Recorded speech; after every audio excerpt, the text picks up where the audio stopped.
Before the wheel, before farming, before writing, before any civilization we recognize, 12,000 years ago, hunter-gatherers with no metal tools carved 20-ton limestone pillars, arranged them in perfect astronomical circles, and then deliberately buried the entire structure underground, every single enclosure, filled with rubble, sealed. Why would you spend centuries building something you intended to hide? That is the question Göbekli Tepe has been asking science for 30 years, and we still don't have an answer. In 1963, a University of Chicago survey team visited a ridge in southeastern Turkey. They found broken limestone slabs, dismissed the site as a medieval cemetery, and moved on. They were wrong by about 7,000 years. In 1994, German archaeologist Klaus Schmidt read that Chicago report. He drove out to the same ridge, walked the same ground, and within minutes, he knew. The limestone wasn't medieval rubble. It was deliberately shaped, intentionally placed, monumental. Okay, let's dive right into this. Part 1. The discovery. Unearthing the oldest temple. So that single moment of realization, it kicked off a massive 20-year excavation by Schmidt. And what they found turned out to be, by literally every definition we have, the oldest temple complex ever discovered. Anywhere. The site is made up of these 20 circular enclosures, and actually, some of them are still totally unexcavated today. Each of these rings is anchored by these massive, towering, T-shaped limestone pillars that reach up to 18 feet tall. But honestly, what's truly astonishing here isn't just the size, it's the incredible, intricate precision of the carvings on these pillars. We're talking highly detailed foxes, snakes, vultures, scorpions, just an entire menagerie of animals. And they're rendered with this level of mathematical symmetry and artistry that, well, it simply shouldn't exist for another 6,000 years. And we absolutely have to talk about the physical impossibility of these stones, because each one of these pillars weighs up to 20 tons. 20 tons! Now, the quarry for these sits roughly 100 meters away from the site. Think about what that actually means. These workers had to somehow free a 20-ton T-pillar from solid bedrock, drag it across completely uneven terrain, and stand it upright in a precisely cut socket. And then, they had to repeat that entire process dozens and dozens of times. All of this without wheels, without pulleys, and without a single metal tool anywhere in sight. It's just wild. Which brings us to part 2. The impossible build.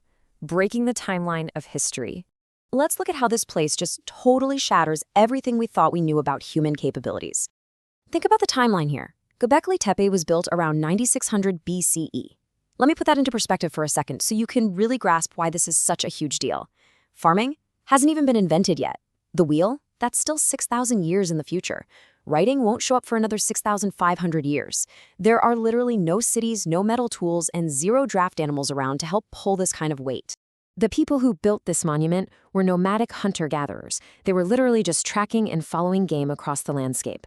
And right here is where we hit a massive wall with our accepted version of history, because conventional science strictly dictates that Stone Age nomads simply did not build permanent monuments, period.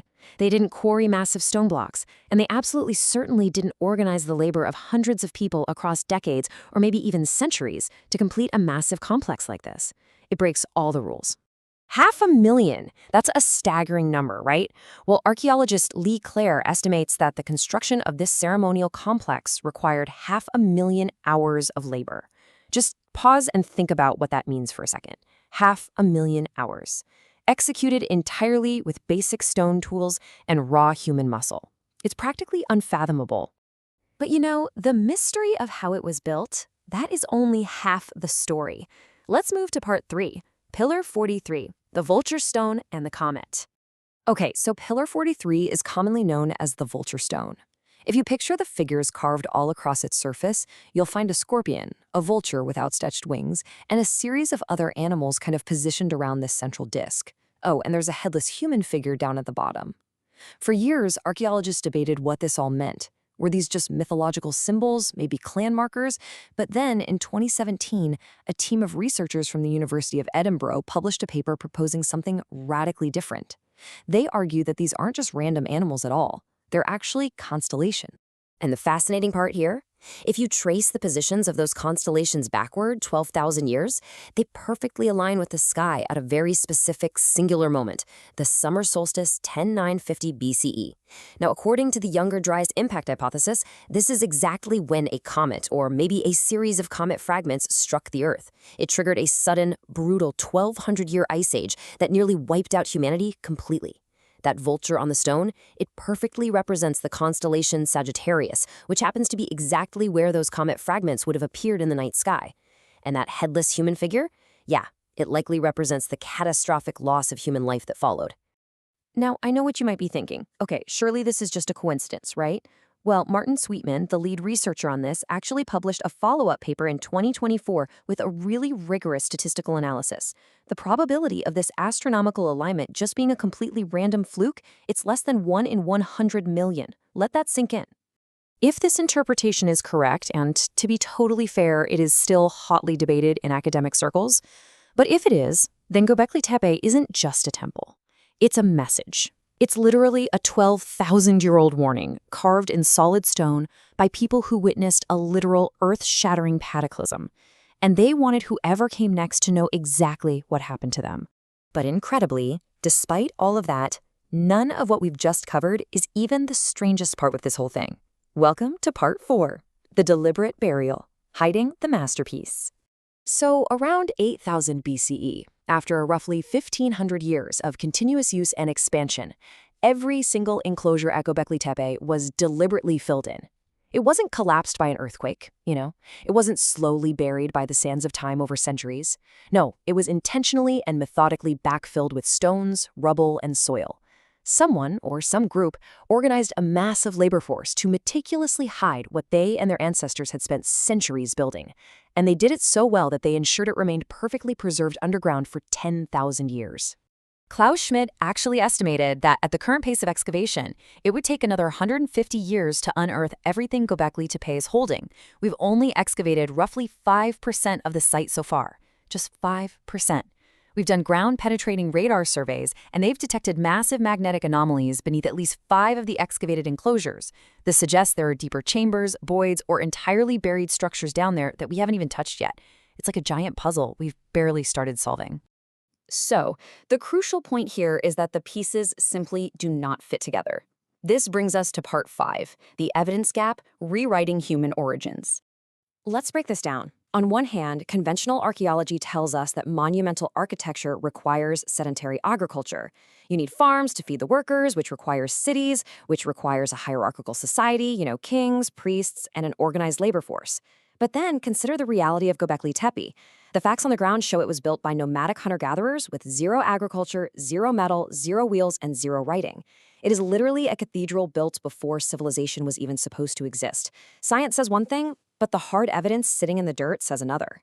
Think about the implications here. If primitive hunter-gatherers were truly capable of organized religion, complex astronomical observation, precision engineering, and multi-generational construction projects, then everything we've assumed about the timeline of human development is wrong. Not just slightly off or needing a minor adjustment, we're talking fundamentally, structurally wrong. If you're as fascinated as we are by these mysteries that completely break our historical timeline, make sure to subscribe to the Evidence Gap series right here. We do these new Forensic Explainer deep dives every single week, and you won't want to miss them. Before we wrap up, I really want to leave you with a final lingering thought.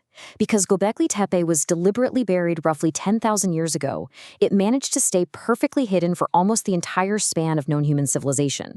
Think about that timeline. It was sleeping silently beneath the earth during the rise of Sumer, ancient Egypt, the Roman Empire, the Industrial Revolution, right up into the digital age we're living in now. The people who buried it could not possibly have imagined the modern world that would eventually unearth their masterpiece, but they made absolutely sure it would survive long enough to be found. Which means the ultimate question, the one that keeps archaeologists wide awake at night, isn't just about what they buried, it's this: what exactly were they trying to protect it from?